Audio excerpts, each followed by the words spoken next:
وقل رب زدني علما۔ بسم اللہ الرحمن الرحیم۔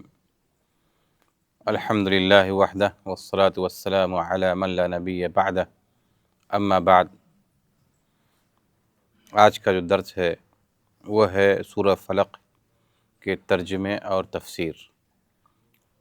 چنانچہ اللہ رب العالمین نے قرآن کریم کے اندر ارشاد فرمایا، قل اعوذ برب الفلق من شر ما خلق ومن شر غاسق اذا وقب ومن شر النفاثات في العقد ومن شر حاسد اذا حسد۔ یہ سورہ فلق ہے، اور اس کے بعد جو صورت ہے یہ سورۃ الناس ہے۔ یہ دو صورتیں مل کر معوذتین کہا جاتا ہے۔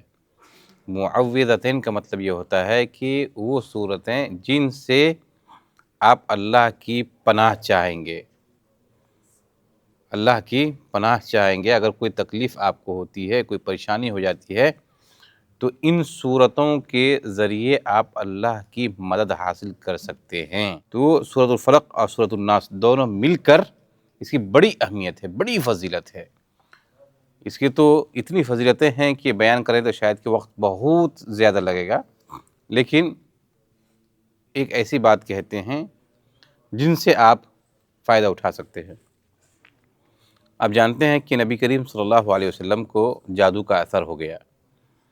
تو جادو کا اثر ہو گیا تو پھر بہت پریشان تھے، حتیٰ کہ اتنا پریشان تھے کہ کام نبی کریم صلی اللہ علیہ وسلم کو یہ لگتا تھا کہ میں نے کر لیا ہے، حالانکہ وہ کیے ہوئے نہیں ہوتے تھے وہ کام۔ اتنا اثر ہو گیا جادو کا۔ دراصل امت کو بھی اس سے تعلیم دینا مقصد تھا۔ تو نبی کریم صلی اللہ علیہ وسلم نے ایک روز یہ دیکھا خواب میں کہ دو فرشتے آئے، ایک سرہانے میں اور ایک پیتانے میں، یعنی کہ پاؤں کے پاس۔ تو ایک فرشتے نے دوسرے سے پوچھا، سرہانے والے نے پیتانے والے سے پوچھا کہ ان کو کیا ہو گیا ہے؟ تو کہا کہ ان پر جادو کیا گیا ہے۔ کہا کس نے کیا ہے؟ تو کہا لبید بن عاصم نے۔ کہاں کیا ہے؟ تو ایک کنویں کے اندر کیا ہے، رکھا ہے، بالوں اور کنگھیوں کے دانوں کے اس میں کیا ہے۔ اب کہا کہ اب وہ کیسے ہوگا؟ تو اس کے بعد پھر یہ صورتیں پڑھنے کی ہدایت دی گئی، نازل ہوئی۔ یہ اس کا شان نزول بھی ہے۔ تو پھر نبی کریم صلی اللہ علیہ وسلم نے اپنے چند صحابہ کرام کو، جس میں حضرت علی رضی اللہ عنہ بھی تھے، وہاں اس کنویں کے پاس گئے، اور کنویں کے پاس جا کر کے نیچے رکھا گیا تھا، پتھر کے نیچے پانی کے اندر۔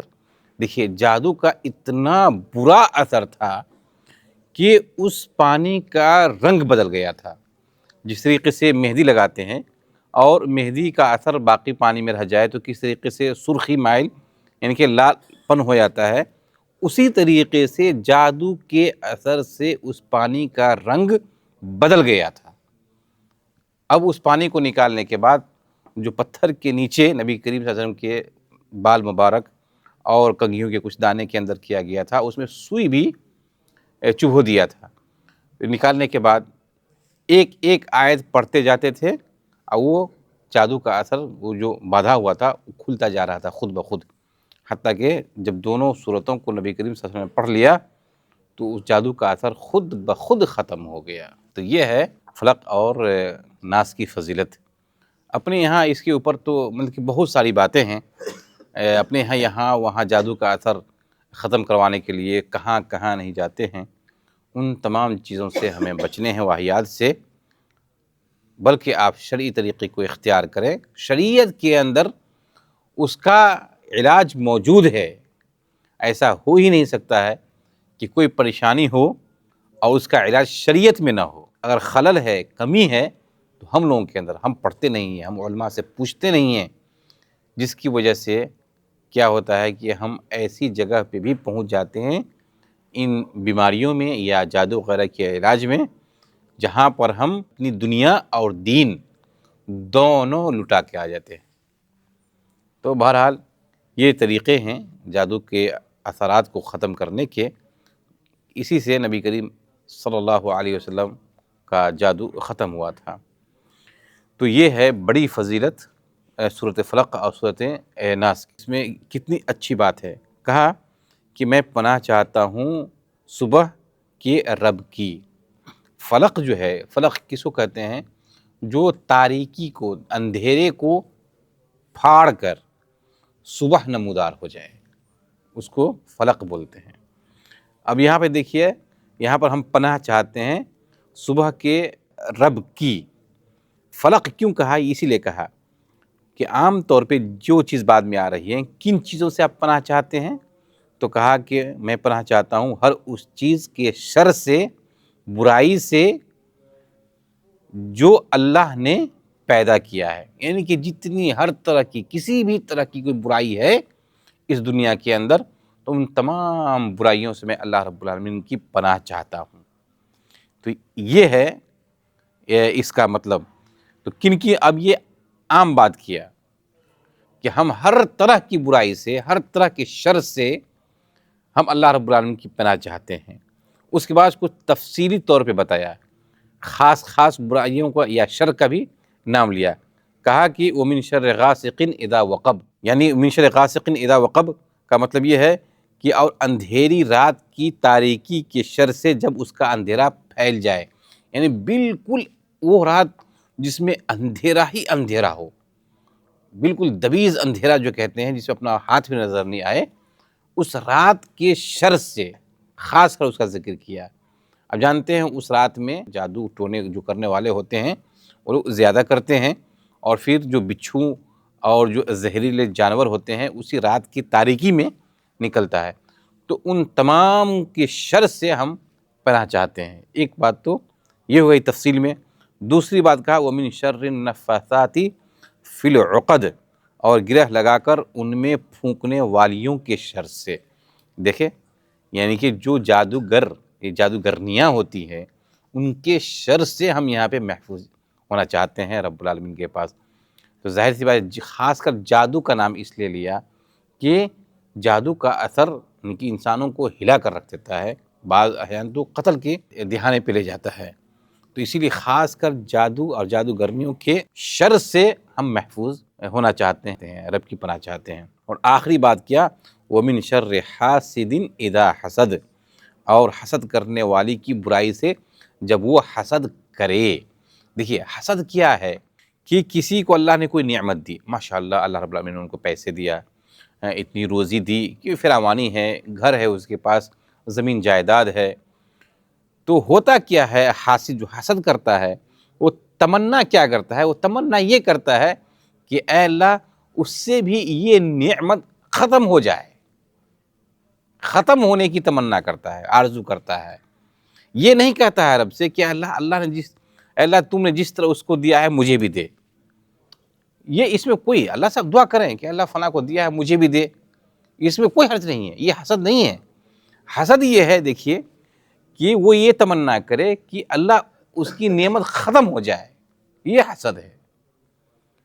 اور یہ آپ جانتے ہی ہیں بہت زیادہ ہے. اور کبھی کبھی تو دور کے لوگوں کی بات تو چھوڑ ہی دیجئے، قریبی لوگ ایسے ہوتے ہیں جو آپ کی نعمت کو ختم ہونے کی تمنا اور آرزو کرتے ہیں، خواہش رکھتے ہیں کہ اللہ تعالیٰ اس سے نعمت چھن جائے، ختم ہو جائے.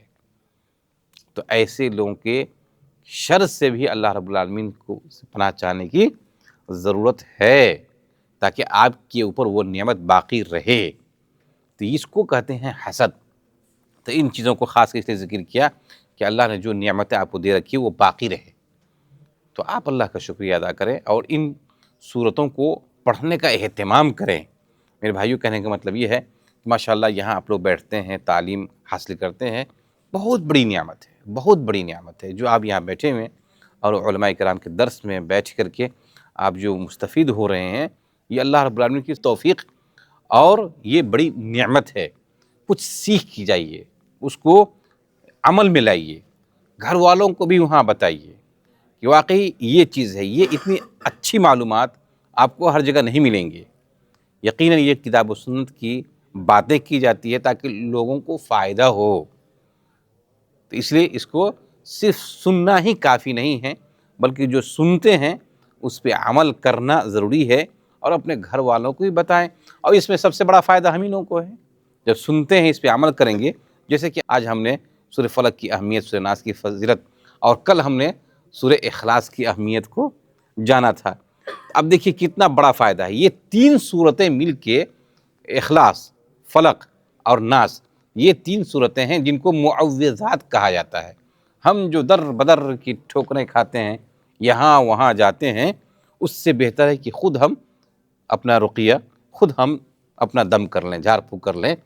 اور نبی کریم صلی اللہ علیہ وسلم نے ہم کو تعلیم بھی دی ہے کہ جب سوتے تھے، سونے سے پہلے ان 3 صورتوں کو، اخلاص کو، فلق کو، ناس کو، سونے سے پہلے 3 صورتوں کو 3 بار پڑھ کر اپنے ہاتھ پہ ایسے پھونک لیتے، اور پھونک کر کے پورے بدن پہ ایسے پھیر لیتے تھے۔ پھر یعنی کہ سر سے شروع کرتے، اور پہلے ادھر ظاہری حصے کو، پھر پیچھے والے حصے کو آپ ایسے پھیر لیا کرتے تھے۔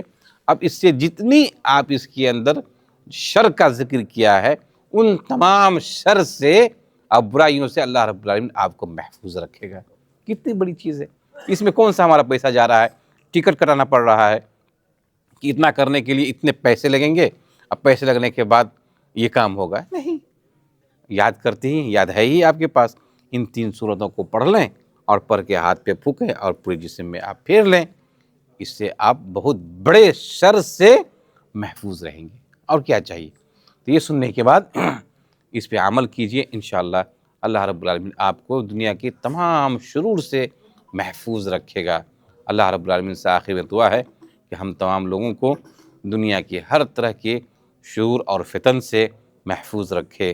آمین۔ وآخر دعوانا الحمد للہ رب العالمین۔